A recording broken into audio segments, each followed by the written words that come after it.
ჯეკის უცნაური სამყარო არ იქნებოდა, Toy Story არასდროს იარსებებდა და იცოდი რომ ის არ გაჩენილა, იმიტომ რომ Pixar სათამაშოებზე ფილმის გადაღება უნდოდა. ის გაჩნდა იმიტომ რომ Steve Jobs Disney-ის ფანტასტიკური ფილმების ძულდა. მოდით ვნახოთ რა არის Toy Story-ის ისტორია და ევოლუცია. პერსონაჟები შთაგონებიდან დაწყებული იმ მომენტამდე, როცა მას სამგერთი თქმის გააუქმეს. ყველაფერი დაიწყო მაშინ, როცა ახალგაზრდა ანიმატორი სახელად John Lasseter Walt Disney სტუდიებში მუშაობდა. 1982 წელს Lasseterმა ნახა ტრონის მოტოციკლების სცენა და სრულიად მოიხიბლა იმით, რაც კომპიუტერს შეეძლო. მანამდე კომპიუტერებს იხენებდნენ ეფექტებისა და რამდენიმე ფონის შესაქმნელად, მაგრამ ჯონმა დაუსვა საკუთარ თავს ბევრად უფრო ამბიციური უკითხვა. თუ შეიძლებოდა ანიმაციური ფილმის გაკეთება ამ გზით. მისი პირველი იდეა იყო მამაცი ტოსტერის ადაპტაცია კომპიუტერული ანიმაციის გამოყენებით. მაგრამ Disney-ისთვის ეს საერთოდ არ იყო საინტერესო. Disney-ისთვის ეს ტექნოლოგია ძალიან ძვირი იყო და არ ქონდა აზრი მისი გამოყენებას, თუ ის არ გახდიდა წარმოებას უფრო იაფს ან სწრაფს. ამიტომ წინადადება უარყვეს და ცოტა ხანში John Lasseterმა სამსახური დაკარგა. თუმცა ამ წარუმატებლობამ ის Lucasfilm-ის გრაფიკის განყოფილებამდე მიიყვანა. იქ მან ინჟინერთა ჯგუფი გაიცნო, რომლებიც ასევე კომპიუტერებით ფილმების გადაღებას აპირებდნენ. ასე რომ 1986 წელს Steve Jobs-მა ის განყოფილება იყიდა და დამოუკიდებელ კომპანიად აქცია, რომელსაც Pixar-ი დაარქვა.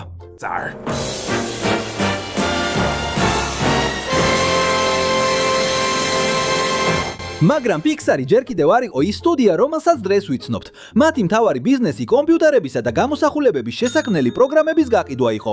პატარა ანიმაციები, რომლებსაც ისინი ქმნიდნენ, მხოლოდ იმის საჩვენებლად გამოიყენებოდა, თუ რამდენად ძლიერი იყო მათი ტექნიკა. ამ ანიმაციათაგან ერთ-ერთი იყო Luxo Junior, მოკლემეტრაჟიანი ფილმი ორი ნატურის შესახებ, რომელმაც საბოლოოდ პატარა ნატურა Pixar-ის სიმბოლოდ აქცია. სინამდვილეში ის კომპიუტერი, რომელზეც Luxo Junior ანიმირდა, Pixar იმიჯ კომპიუტერი ერქვა. თუ დღეს გინდა ახალი შეიძინო, დაახლოებით $520,000 დაგიჯდება. ეხლა ხვდები რატომ ამბობდა Disney, რომ ისინი ძალიან ძვირი იყო. როგორც იყოს, 2 წლის შემდეგ გამოვიდა მოკლემეტრაჟიანი ფილმი, რომელმაც ყველაფერი შეცვალა. Tin Toy მოგვითხრობდა ტინის პატარა თუნუქის მუსიკოსის ისტორიას, რომელიც ცდილობდა რომ ბავშვს გაქცეოდა. იდეა მარტივი იყო, მაგრამ პირველად ეს ისტორია მოთხრობილი იყო სათამაშოს პერსპექტივიდანვიდან, რომელსაც ეშინოდა, რომ ბავშვი, რომელიც უნდა ხვარებოდა, მას გაანადგურებდა. Tin Toy ოსკარი მოიგო საუკეთესო ანიმაციური მოკლემეტრაჟიანი ფილმის კატეგორიაში მისი შექმნიდან 1 წლის შემდეგ. და ოსკარი გადაეცემა Toys, John Lasseter's და William Reed's. ამან ისინი რამდენიმე დიდ სტუდიას დააინტერესა, მაგრამ 1991 წელს საინტერესო რამ მოხდა. Disney-მ გაბედა და Tim Burton-თან დაიწყო მუშაობა. ეს იქნებოდა პირველი შემთხვევა, როცა ისინი საკუთარ სტუდიებს გარეთ მუშაობდნენ, რადგან მანამდე მხოლოდ ანიმაციებს ხატვით ქმნიდნენ. ამის ნაცვლად ეს იქნებოდა stop motion ანიმაცია, რომელსაც დაარქვეს ჯეკის უცნაური სამყარო. ამ ფილმის უზარმაზარი წარმატების გამო Disney მიიღო გადაწყვეტილება ემუშავა კიდევ ერთ პატარა სტუდიასთან და ეს სტუდია იყო არავინ სხვა თუ არა Pixar-ი. მათი პირველი ნამუშევარი უნდა ყოფილიყო სატელევიზიო სპეციალური გამოშვება სახელწოდებით Tin Toy-ის შობა, იდეა რომელმაც შემდეგ შთააგონა Toy Story-ის ისტორია. რადგან სინამდვილეში ეს ისტორია Disney-ს არ შეუქმნია, ისინი მაშინ თავიანთი აყვავების პერიოდში იყვნენ პრინცესების და ზღაპრების ისტორიებით. მაგრამ Steve Jobs ეს ყველაფერის ძულდა. მას სურდა ამ ჩარჩოსგან თავის დაღწევა სურდა. ისტორია უნდა მიხოლოდა ტინის მას შემდეგ, რაც მას ბენზინგასამართ სადგურზე მიატოვებდნენ, სანამ არ აღმოჩნდებოდა საბავშვო ბაღში, რომელიც სავსე იყო სათამაშოებით, რომლებსაც არავინ უნდოდა. Disney მიფიქრა, რომ ეს იდეა შეიძლებოდა უფრო დიდ რამედ ქცეულიყო. ამიტომ 1991 წელს ორივე კომპანიამ გააფორმა $26 მილიონი შეთანხმება 3 ანიმაციური სრულმეტრაჟიანი ფილმის შესაქმნელად. მაგრამ ეს Pixar-ისთვის უკიდურესად რისკიანი იყო, რადგან თუ რომელიმე ამ ფილმთაგან ჩავარდებოდა, მათთვის ყველაფერი დასრულდებოდა. პირველი დიდი პრობლემა ის იყო, რომ მათ საერთოდ არ ჰქონდათ წარმოდგენა რა ფილმს წარადგენდნენ, ამიტომ გადაწყვიტეს გაეგრძელებებინათ თინის იდეა. ასე მოხდა, რომ Toy Story-ის პირველი ვერსიის მთავარი გმირები ტინი და ვენტრილოკვისტ ორჯინა იყვნენ. შემდეგი დიდი პრობლემა ის იყო, რომ ორივე პერსონაჟს ზუსტად ერთი და იგივე სურდა, ეპოვათ ბავშვი, რომელიც მათით ითამაშებდა. და Disney-მ საკმაოდ აშკარა რამეზე მიუთითა.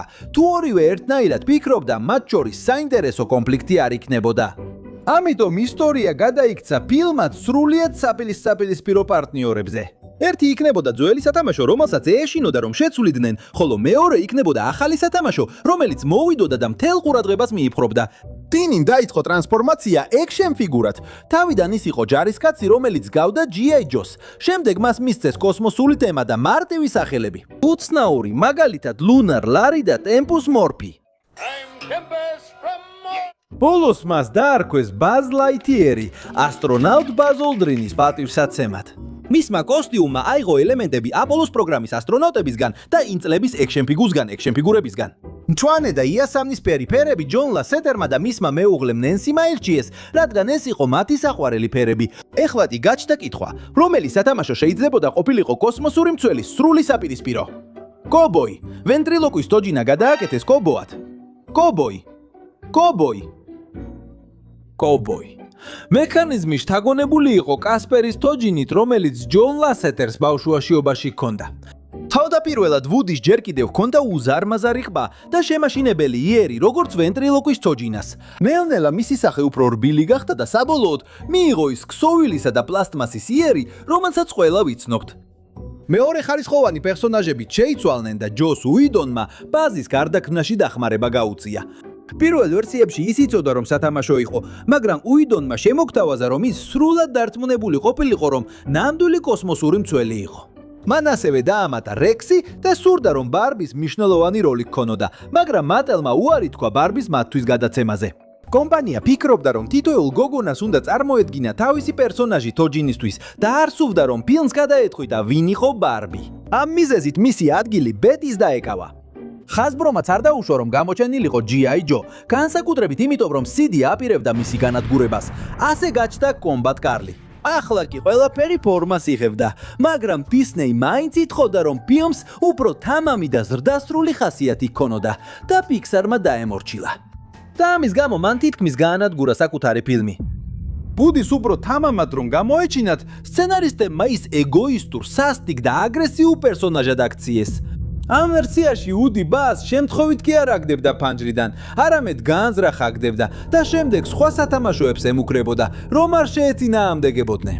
ტომ ჰენქსი ერთ-ერთი პირველი იყო, ვინც პრობლემას მიხვდა, როდესაც თავის დიალოგებს იწერდა, იკითხა, რატომ გახდა ვუდი სრული იდიოტი. 1993 წლის 19 ნოემბერს პიქსარმა დისნეის ხელმძღვანელებს ის ვერსია წარუდგინა და რეაქცია იმდენად ცუდი იყო, რომ ის დღეს სტუდიაში შავპარასკევად გახდა ცნობილი. დისნეიმ სათამაშოების ისტორიის წარმოება შეაჩერა. თითქმის 2 წლის მუშაობის შემდეგ პიქსარის პირველი ფილმი შეიძლებოდა დასრულებამდე მოკდარიყო. ჯონ ლასეტერმა ბოლო შანსი ითხოვა. ჯგუფს 2 კვირა ჰქონდა იმის დასამტკიცებლად, რომ ფილმის გადარჩენა შეეძლოთ და ამ დროს სტივ ჯობს ფილმის დაფინანსება მოუწია, სანამ დისნეი კვლავ არ ჩაერთო. მოაშორეს უდის სისასტიკე, ბას დაუბრუნეს უდანაშაულო ხასიათი და ისტორია 2 სათამაშოს გარშემო დააბრუნეს, რომლებიც შეცდომებს უშვებდნენ, მაგრამ ერთმანეთის ნდობა შეეძლოთ ესწავლათ. ახალმა ვერსიამ გაამართლა და დისნეიმ წარმოების გაგრძელების ნება დართო. წლების შემდეგ ტომ ჰენქსმა გაამხილა, რომ მან, ტიმ ალენმა და დანარჩენ მსახიობებმა უკვე ჩაწერეს იმ ისტორიის დაახლოებით 80 წუთი, რომელიც საბოლოოდ მთლიანად გადატარეს. დისნეის წარმოებაში დაბრუნების შემდეგ მათ მოიტანეს იდეები, რომლებიც მათი თქმით საკმაოდ ინოვაციური და საინტერესო იყო. მათ სურდათ, რომ Toy Story მიუზიკლად ექციათ. დისნეი ყველაფრის გაფუჭებას ცდილობს ჯერ კიდევ პრეისტორიიდან, ახლა სცენარი ჩიხში იყო შესული. დისნეის სცენარისტები ვერ ხვდებოდნენ, რომ ეს ისტორია სათამაშოებზე იყო და არა ბავშვებზე, რომლებიც მათით თამაშობდნენ. ამიტომაც ისინი მუდმივად ამატებდნენ ადამიან პერსონაჟებს, სანამ ჯოს უიდონი არ მოვიდა, რომელმაც სწრაფად გაიგო, რაც ცდილობდა პიქსარი ეთქვა და საბოლოოდ გამოვიდა ის ისტორია, რომელსაც დღეს ვიცნობთ. იმ წლებში არსებული ტექნოლოგია ვერ ქმნიდა ადამიანებს თმას ან ქსოვილებს იმ რეალიზმით, რასაც დღეს ვხედავთ. ამიტომ სათამაშოებზე ფილმის გადაღება იდეალური გადაწყვეტილება იყო. პლასტმასი, ხედა, მყარი ზედაპირები ზუსტად ის რაღაცები იყო, რასაც კომპიუტერები საუკეთესოდ ასახავდნენ. ასე გაჩნდა ვუდის და ბაზის გარდა ისეთი სათამაშოები, როგორიცაა ბატონი კარტოფილის თავი, რექსი და ყველა სხვა პერსონაჟი. სინამდვილეში ბატონ კარტოფილის თავსაც საკმაოდ გასაოცარი ისტორია აქვს. სათამაშო ჯორჯ ლერნერმა გამოიგონა და თავდაპირველად მასში პლასტმასის კარტოფილიც კი არ შედიოდა. ბავშვებს ნაწილები ნამდვილი კარტოფილისთვის უნდა დაემაგრებინათ. ჰემი ღორის ფორმის კილა წარმოადგენს ბავშვობის ტრადიციას, რომელიც საუკუნეების განმავლობაში არსებობს და გულისხმობს მონეტების შეგროვებას ღორის ფორმის კილაში. ლენი ბინოკლის სათამაშო თვალებით შთაგონებულია რობინ გაისით, სათამაშოთი, რომელიც ტომიმ 1982 წელს დაამზადა. და ენდის სახელი შთაგონება იყო ანდრისის პატივსაცემად. ენდი ვან დამი, ბრაუნის უნივერსიტეტის პროფესორი, რომელიც Toy Story-ს მრავალი შემქმნელისა და ანიმატორის მასწავლებელი იყო. მეორეს მხრივ ბოროტი სიდ ფილიპსი შთაგონებული იყო Pixar-ის ყოფილ თანამშრომელზე, რომელიც ანადგურებდა სათამაშოებს, რათა შეექმნა ახალი მონსტრები წინათოჯინების სხვადასხვა ნაწილებით.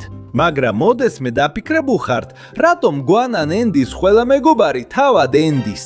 და არა, ეს მხოლოდ იმიტომ არ მოხდა, რომ ისინი ზარმაცები იყვნენ. იმ დროს ადამიანების ანიმაცია საკმაოდ ძვირი ჯდებოდა, რადგან კანის ტექსტურის სიმულაცია ძალიან რთული იყო. აი ამიტომ გადაწყვიტა Pixar-მა დროისა და ფულის დაზოგვა და უბრალოდ ენდის არსებული დიზაინის კოპირება. მაინც Toy Story-ს წარმოება სიგიჟე იყო. მისი 114,000-ზე მეტი კადრი დაახლოებით 800,000 საათი დამუშავებას საჭიროებდა. ჩვენ საუბრობთ დაახლოებით 91 წელზე, თუ ერთი კომპიუტერი ამას შეუჩერებლად გააკეთებდა.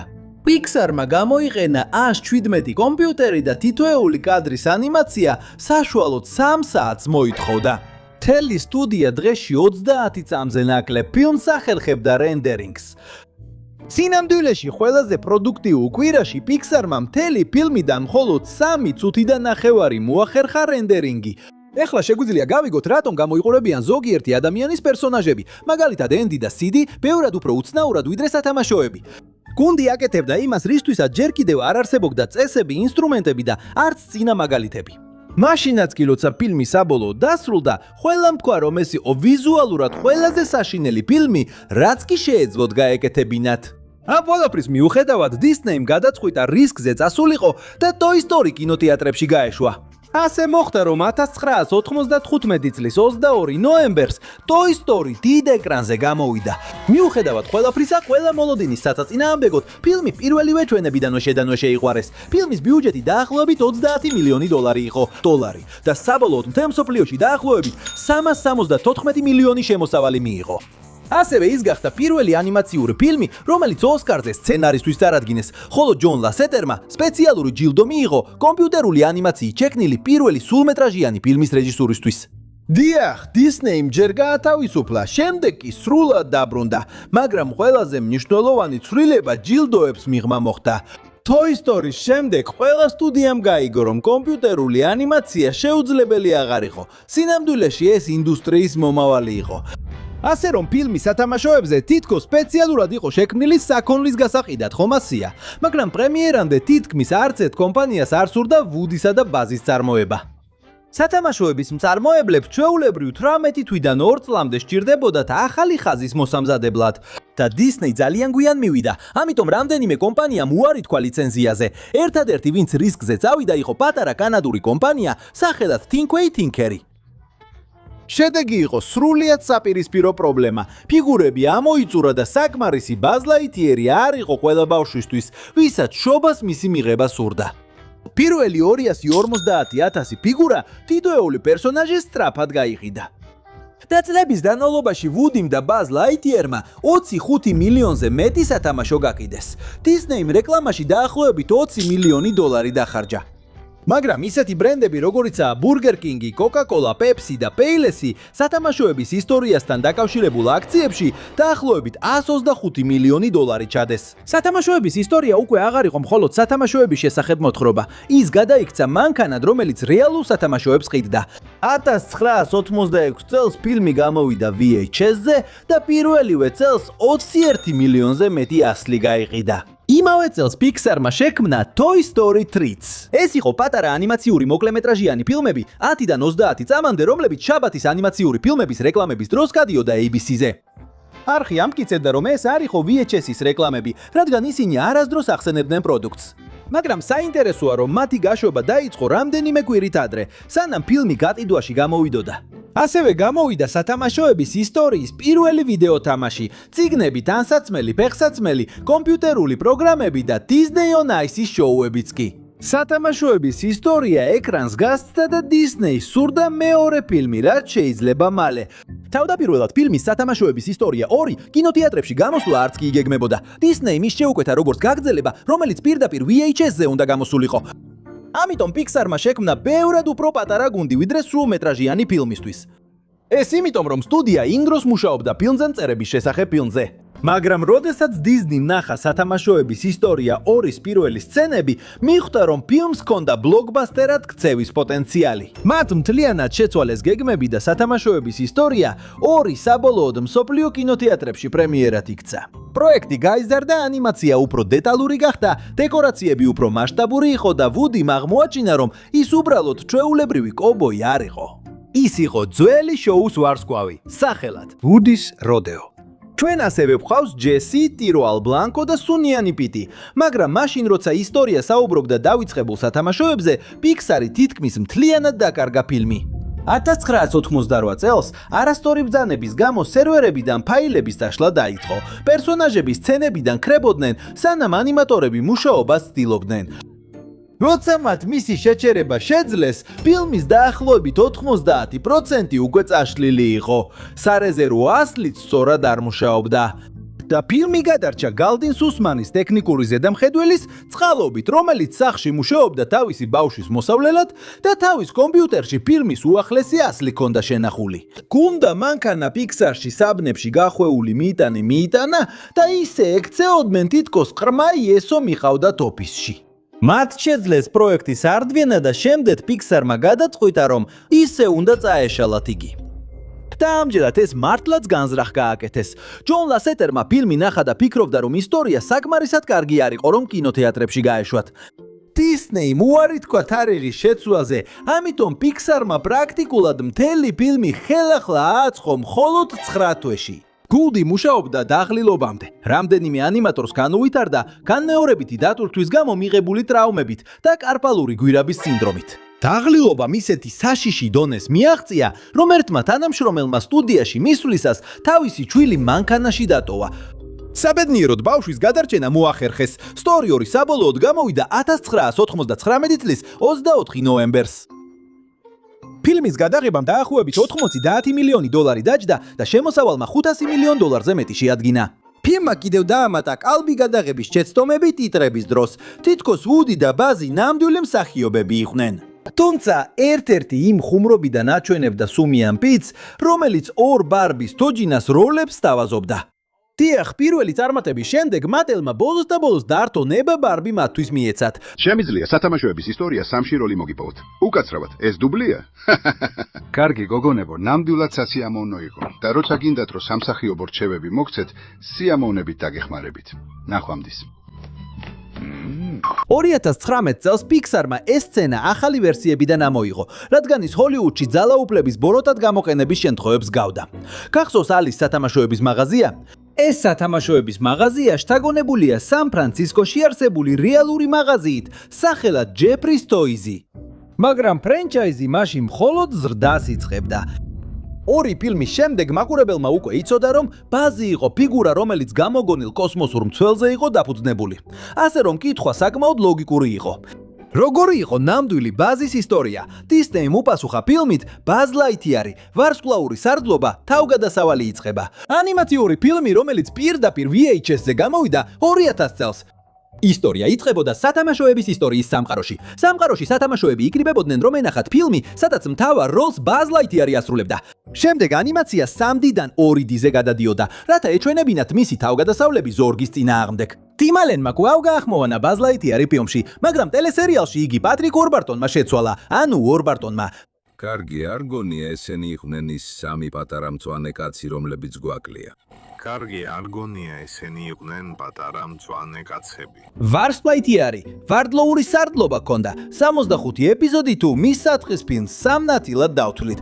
ფილმმა დაახლოებით 3 მილიონი ასლი გაყიდა პირველივე კვირაში.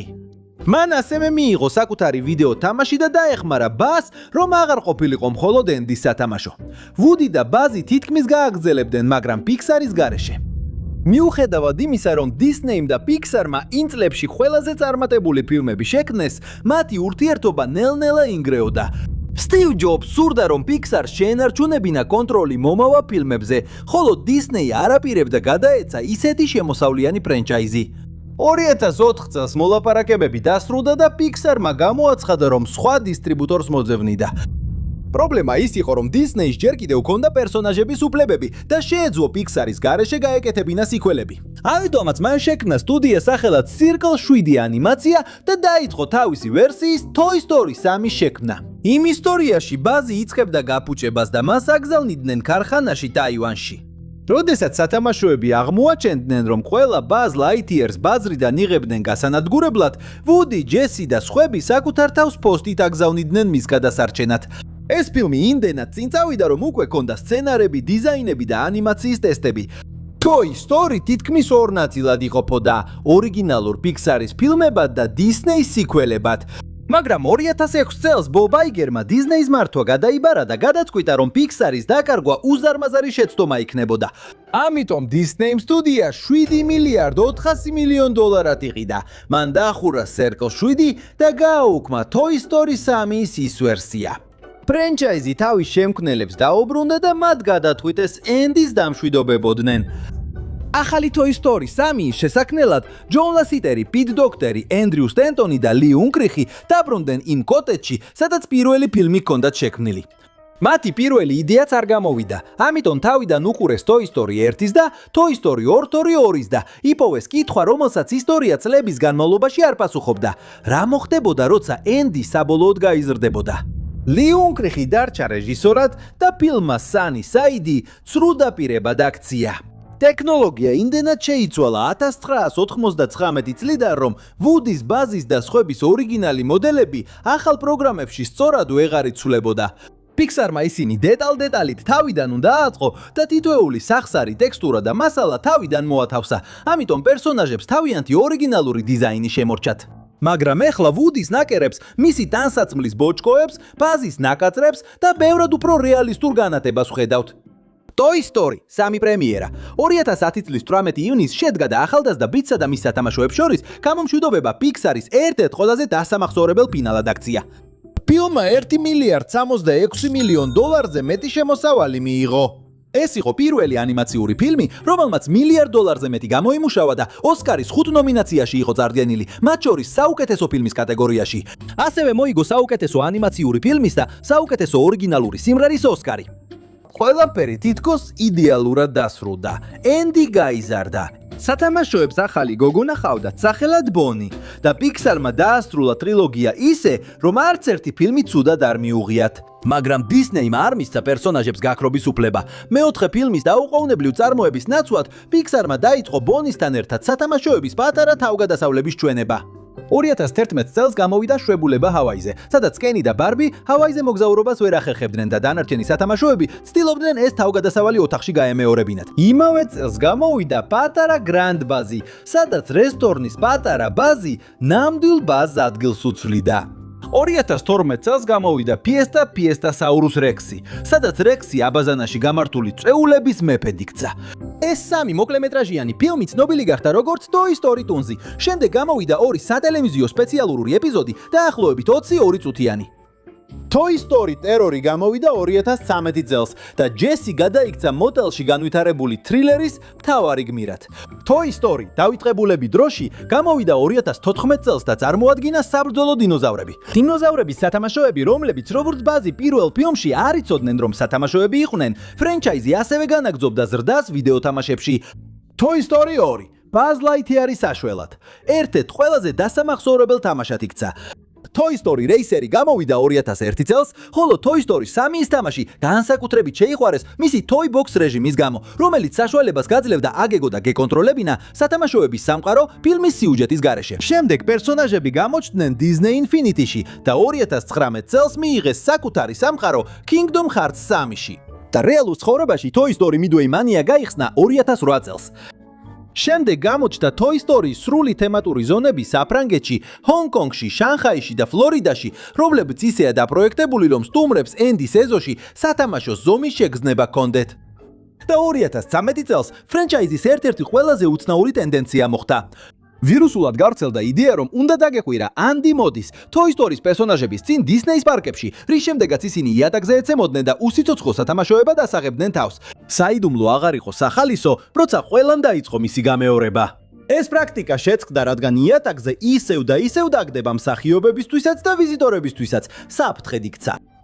Toy Story-ს უკვე ქონდა ფილმები, მოკლემეტრაჟიანი ფილმები, სერიალები, ვიდეო თამაშები, შოუები, ატრაქციონები და აბსურდულად ბევრი პროდუქცია.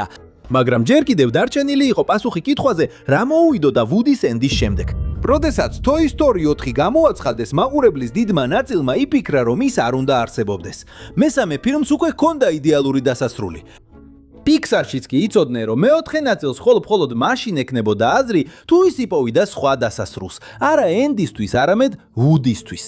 წარმოება დაიწყო ჯონ ლასეტერის რეჟისორობით და ისტორიით ვუდისა და ბეტის შესახებ, მაგრამ პროექტი რამდენჯერმე შეიცვალა.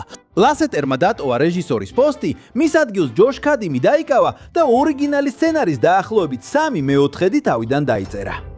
საბოლოო ისტორიაში გამოჩნდა ფორკი, ბონის მიერ შექმნილი ობიექტი, რომელსაც არ ესმოდა რატომ იყო ცოცხალი და აქ ვიზუალური ევოლუცია უზარმაზარი იყო.